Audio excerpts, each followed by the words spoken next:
I call the honourable member Maggie Barry. Thank you, Mr. Speaker. I rise to speak to the income tax universalisation of in-work tax credit amendment bill. Even the name is ridiculous. It is, of course, a natural extension for a party that wanted to print money, put us on the path as Zimbabwe has, make us the richest country on the planet. Quantitative easing, literally printing money, is a flawed notion for a party that thinks it's helping out people who are poor. It is very consistent with the bill they put up now, which we utterly oppose. Perhaps I'll come back to quantitative easing, because there is so much to say about it. I would like to firstly outline why we are against it. The John Key national-led government is committed to investing in ways to eliminate child hardship and to improve the economic and social well-being of individuals, families and communities. This is a bill that would work against that.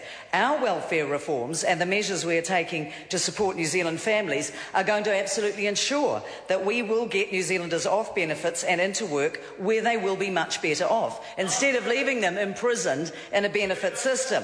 On this side of the House, we are committed to fairness and an unrelenting focus on work. This is what people do, if they can. Being on benefits, being cocooned, being on, planet, cloud, green, whatever you're calling yourselves these days, is a ridiculous thing. As ridiculous as the name of this bill and the notion that underpins it. This is a bill from the Greens that seeks to pay people to stay on benefits rather than support working families. Of course it is. Those are so blind who do not see.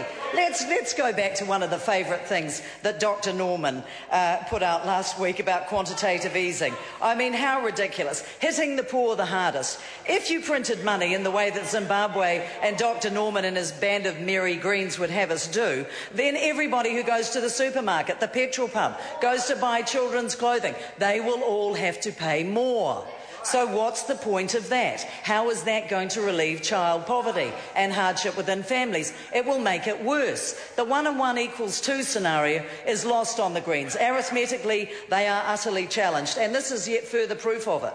I look through this bill, the current in-works tax credit, which is offering currently an incentive for people with families to gain and retain sustainable employment, is also helping to ensure a better living standard and to secure a future for them and their families. Not some borrow, get further into debt, indebted not just for this generation, but for future generations. Again, the printing money thing. Remind ourselves about the watermelon greens. Green on the outside, bright red to the core. It is a very socialist, and that's putting it mildly, measure that they come out with repeatedly. It is nonsense. So I am very proud to be part of a government that doesn't support it in any way, shape or form. Because let's look at some of the evidence, shall we? I mean, this is something you probably won't Google in 2 minutes, which is what the Greens and their research unit tend to go in for, rather than substantive evidence and substantive proof. It's just kind of what they do, really.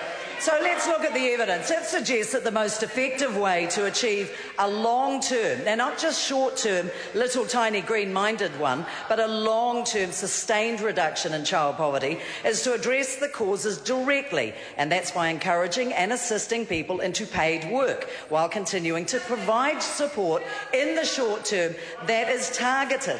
And I mean, the pained expression, the unbelieving face of the Greens, they really don't get it, and maybe they never will, but we will certainly not be voting in favour of this bill, and I'm very proud to be part of a government who in fact does things that really makes the future secure for our children, grandchildren and great-grandchildren. We care about the environment. The Greens purport to. How many questions do they ever ask in the House about the environment? The odd fracking, the Maui dolphin, 1 or 2 things on, what's your favourite, Ms Logie? Sex change people going into prisons. There's been a lot of talk of these fringe issues, and the other stuff they prattle on about, well, it's about the economy, because Dr Norman wants to be the next Minister of Finance if the unholy alliance of Labour and the Greens ever actually, make it across the line. I fervently hope they do not, for the sake of New Zealand and our long-term future. There's an international consensus too that the Greens tend to miss out on. The medical community, they know and understand, as our esteemed Health Minister, the Honourable Tony Ryle, does as well, that, the general health benefits improve people's recovery from illness or injury. To be in an environment where there's not benefit dependency is a good thing. Thank you, Mr Speaker. The member's time has expired. Honourable members, the time has come for me to leave the chair. This debate is interrupted and set down for resumption next sitting day. The House stands adjourned until 2 p.m. tomorrow, the 18th of October 2012. Haere rā, po Māori, good evening.